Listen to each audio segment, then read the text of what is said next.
আসসালামু আলাইকুম everyone, welcome to my channel. কেমন আছেন সবাই? আশা করি সবাই অনেক বেশি ভালো আছেন। আমরা আলহামদুলিল্লাহ ভালো আছি।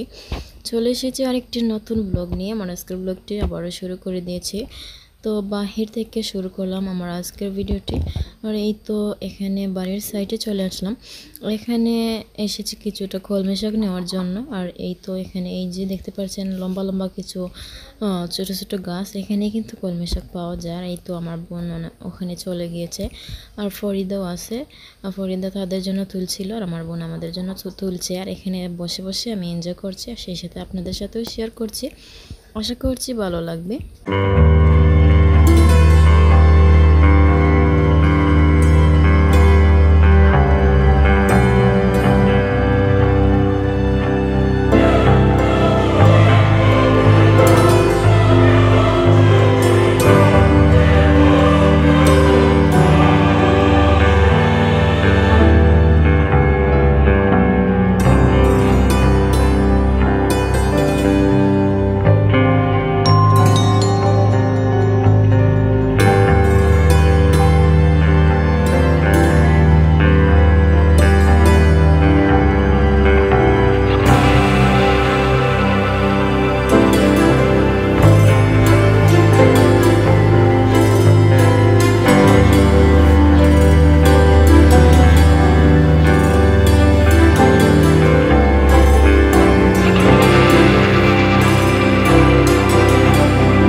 এই তো লাউয়ের পাতা নিয়ে আসলো অনেকগুলো, আর এই পাতা দিয়ে কলমি শাক দিয়ে শুটকি রান্না করব। আর আজ হচ্ছে আমার আব্বুর খেতে ইচ্ছা করছে শুটকি শিরা, এই জন্য রান্না করছি। আর দেখা যায় আজ রান্না করতাম না, কিন্তু আব্বু বলছেন একটু রান্না করার জন্য, খাবেন বলছেন, এই জন্য রান্না করছি আজও। তো সম্পূর্ণ রেসিপি আর শেয়ার করব না, অনেকবার শেয়ার করি, কিন্তু আজ শুধু এখানে এই লাউ পাতাগুলো কাটা শেয়ার করছি। পরে হচ্ছে বাকিটুকু আর শেয়ার করব না, রান্নাটা শুরু করে দিব। আর এইদিকে বরবটি নিয়েছি, বরবটি দিয়ে আজ মজা করে ভর্তা তৈরি করব। তার আগে আমি বরবটিগুলোকে ছোট ছোট টুকরো করে কেটে নিয়েছি। আর এই বরবটির কালারটা দেখতে পাচ্ছেন, দেখে মনে হচ্ছে খুব বেশি ফ্রেশ না, কিন্তু এটা ফ্রেশ ছিল। এর কালারটা হচ্ছে সাদা সাদা আর কি। আর এখানে ডাল ভিজিয়ে নিয়েছে, জলপাইয়ের ডাল রান্না করব। ডালগুলোকে বের করে প্রথমে ভিজিয়ে রাখতে কিছুক্ষণ।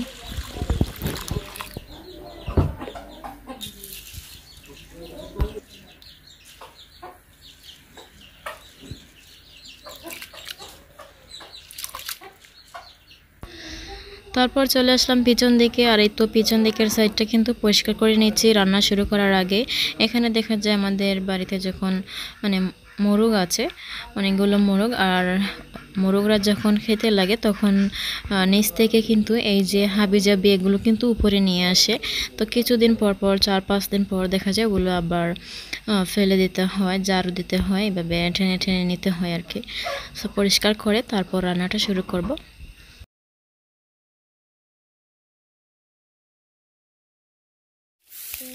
কই গেছিলে আজকে?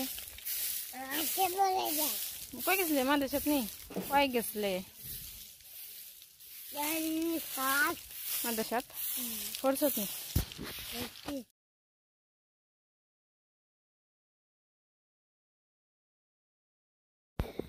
এদিকে ফরিদার আম্মু হচ্ছে কার বাড়ি থেকে যেন অনেকগুলো ঠোক আমরা নিয়ে এসেছেন, আর এগুলো দেশি আমরা। আর আমাদেরকে কিছু দিয়েছেন তরকারি রান্না করে খেতে, কিন্তু আমার তো তরকারি খেতে ইচ্ছা করছে না। এগুলো দিয়ে এখন ভর্তা তৈরি করব। আর ভর্তা তৈরি করার যেমন ঝামেলা, কিন্তু খাওয়ার পর আর সেটা ঝামেলা মনে হবে না। আর এখানে সীমাকে বললাম একটু হেল্প করার জন্য, আমিও করব, সেও একটু হেল্প করবে আর কি। এখানে সে বটি নিয়ে বসে পড়েছে। আর এই তো আমড়াগুলোকে এখন এভাবে চামড়া ফেলে দিচ্ছে আর কি বটি দিয়ে।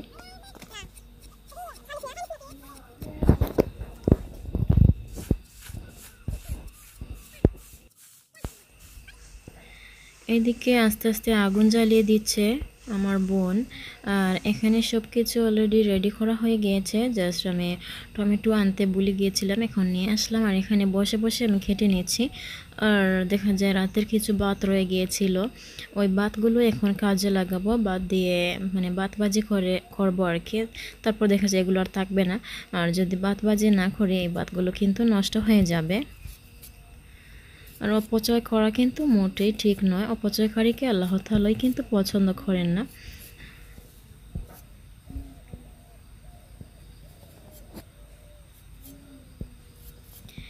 এইদিকে আমড়াগুলোকে চিলানো হয়ে গেলে এখন বটি দিয়ে টুকরো করে কেটে নিচ্ছে, তারপর শিলপাটায় এভাবে থেতলে বেটে নিতে হবে।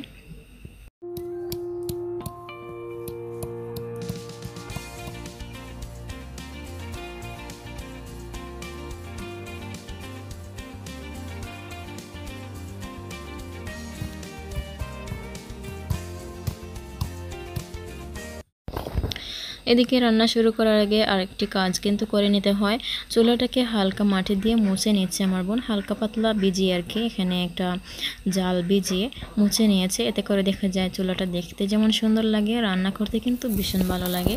আর প্রতিদিনই কিন্তু তেলের চিটাফোটা পরে একদম নোংরা হয়ে যায়। তারপর এই তো একদিকে ফ্রাই প্যান বসিয়ে নিয়েছে, অন্যদিকে শুটকি শিরার হাঁড়িটা কিন্তু একদম রেডি করে বসিয়ে দিয়েছে, আস্তে আস্তে রান্না হবে। আর হাঁড়িতে কি দিয়েছি সেটা শেয়ার করে নিয়ে অনেকবার দেখিয়েছি কীভাবে শুটকি শিরা রান্না করি। ফাটলাই আছে সিলাই? হ্যাঁ ওই তোর খল্লা বানা ফালাই আছে সিলাই আসনি সিলতাম।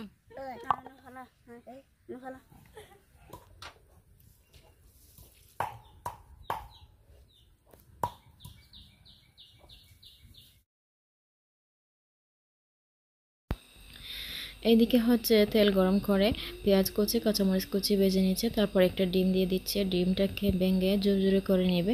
তারপর অল্প কিছু হলুদের গুঁড়ো আর স্বাদ অনুযায়ী লবণও দিয়ে দিবে।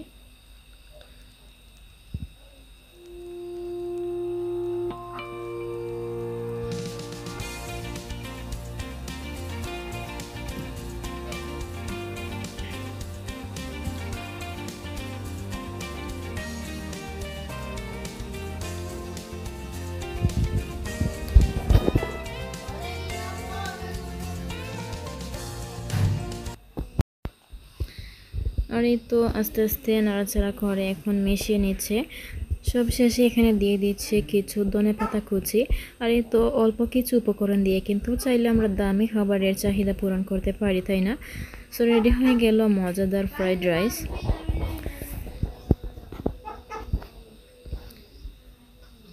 আর এইদিকে আমি ধনেপাতা কুচি মানে ধনেপাতা বেটে নিয়েছিলাম, কুচি নয়, ভর্তা খাওয়ার জন্য আর কি। আর এই তো এই আমড়াগুলোকে আমি শিলপাটায় আবারও একটু বেটে নিয়েছিলাম।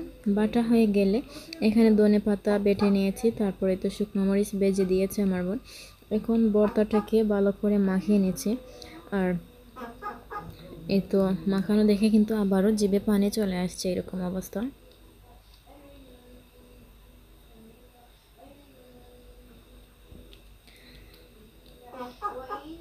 এইভাবে ভর্তা বানাতে গেলে দেখা যায় একটু ঝামেলা আছে, কিন্তু খাওয়ার পর আর ঝামেলা মনে হয়নি, অনেক বেশি মজা লেগেছে আলহামদুলিল্লাহ।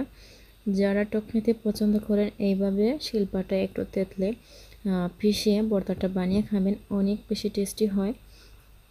আর ধনেপাতা বেটে দেওয়ার কারণে আর একটু কিন্তু টেস্ট বেড়েছে। সো হাত দিয়ে যখন মাখিয়েছি তাহলে হাত দিয়ে কিন্তু খেয়ে নিলে সমস্যা নেই। আর এই তো এখানে মজাদার ফ্রাইড রাইস একটা সার্ভিং ডিশে সার্ভ করে নিচ্ছে। একটু পরে খাবো, মুখের জালটা যখন একটু কমে যাবে তারপর হচ্ছে খাবো। আর এদিকে শুটকি শিরার মধ্যে বলক চলে এসেছে। এখন আস্তে আস্তে নাড়াচাড়া করে দিয়ে এখানে কিছু মাছ দিয়ে দিবে, মলা মাছ।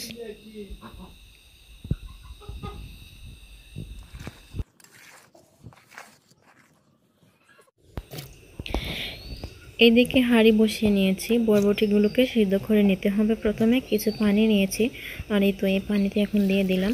আবার অল্প কিছু পানি দিয়ে ঢাকনা দিয়ে ডেকে রেখে দিব। আস্তে আস্তে বরবটি সিদ্ধ হয়ে গেলে ভর্তাটা বানিয়ে ফেলবো।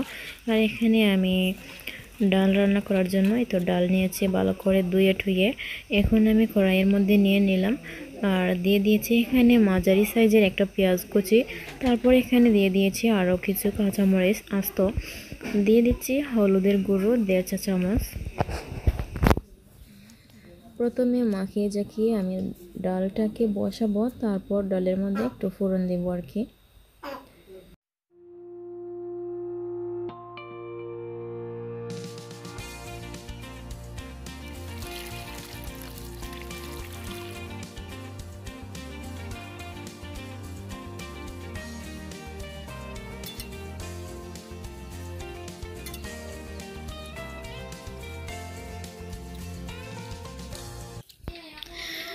আর এই তো ঢাকনাটা খুলে দিয়েছি, আর দেখে মনে হচ্ছে সিদ্ধ হয়ে গিয়েছে। আমি এখন একটা স্ট্রেনারে ঢেলে পানিটা জড়িয়ে নেব, তারপর হচ্ছে আবারও একটু ঢেলে নেব, ভিতরে যে পানিটা ঢুকেছে এটা শুকিয়ে যাবে।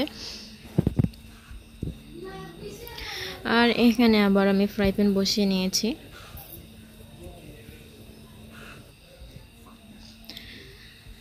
তারপর ডালের কড়াইটা আমি বসিয়ে দিলাম, আস্তে আস্তে ডালটা রান্না হয়ে যাক। আর এদিকে বরবটিগুলো আমি একটা হাঁড়িতে নিয়ে নিয়েছি পানিটা শুকানোর জন্য। আর এই ফাঁকে হচ্ছে সে আমাদের কাজ করে দিচ্ছে, এই তো এই বয়ামের ঢাকনাগুলো লাগিয়ে দিচ্ছিল, বলছে সে কাজ করছে। এখানে নিয়েছি পেঁয়াজ কুচি, তারপর কিছু রসুনের কোয়া নিয়েছি। এখন আমি ভেজে নিব নাড়াচাড়া করে এই তেলের মধ্যে।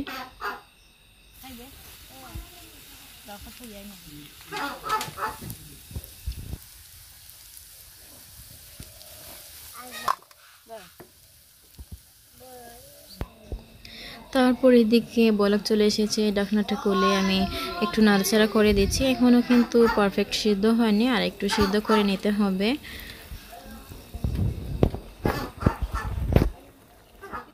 পানি শুকিয়ে গিয়েছে, আবার একটু পানি দিয়ে আমি ঢাকনা দিয়ে ঢেকে রেখেছি। আর এদিকে বরবটি ভর্তাটা বেটে নিবে, পানিটা একদম শুকিয়ে গিয়েছে, দেখতে পাচ্ছেন পানি নেই।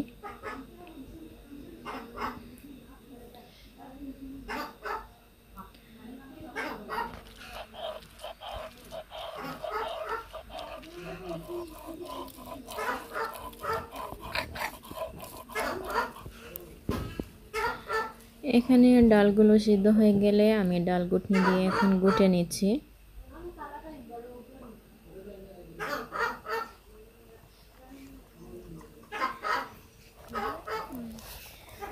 ডাল ঘুটনি দিয়ে গোটা হয়ে গেলে আমি এখন দিয়ে দিয়েছি এখানে টমেটো। আর এখানে 2টা টমেটো আমি একটু স্লাইস করে কেটেছিলাম, দিয়ে দিয়েছি। তারপর এখানে দিয়ে দিব আমি জলপাই, 4টা জলপাই দিয়ে দিব।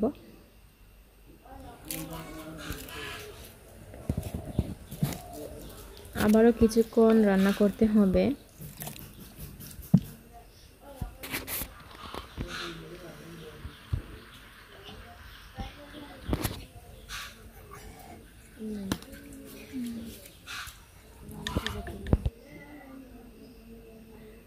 এদিকে বরবটি বাটা হয়ে গেলে মরিচ, পেঁয়াজ, রসুন নিয়েছে, স্বাদ অনুযায়ী লবণ।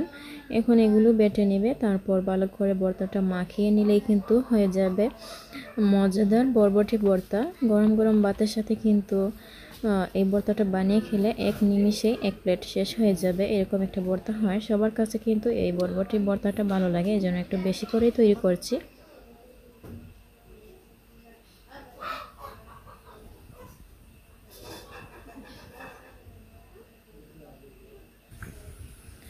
মাখিয়ে এখন একটা বাটিতে তুলে নিচ্ছে।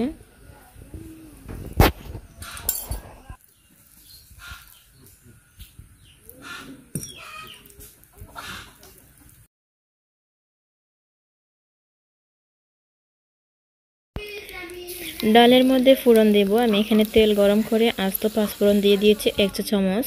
পাঁচফোড়নটা যখন ভালো করে ভাজা হয়েছে, তারপর বেশি করে রসুন কুচি দিয়েছি। রসুনটাকে আমি বেরেস্তার মতো করে ভেজেছি, দেখে নিশ্চয়ই বুঝতে পারছেন। এখন আমি এই তো ডালের মধ্যে দিয়ে দিলাম। এতে করে অনেক সুন্দর একটা স্মেল থাকবে ডালের মধ্যে। আর আলহামদুলিল্লাহ, এভাবে ডাল রান্না করলে দেখা যায় অনেক বেশি মজা হয়, সবাই চেটে পুটে খান। এরকম একটা ডাল রান্না হয় আর কি। এখন একটু নাড়াচাড়া করে দেখাচ্ছি, দেখেই মনে হচ্ছে খুবই লোভনীয় হয়েছে।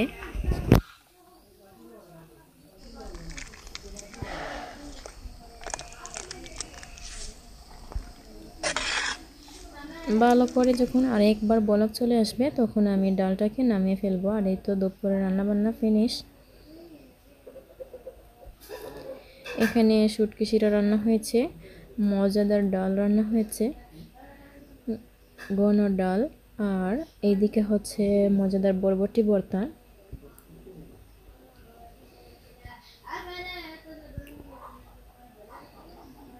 এখানে ভাত রান্না হয়ে গিয়েছে, আর এই তো ভর্তা দেখতে পাচ্ছেন।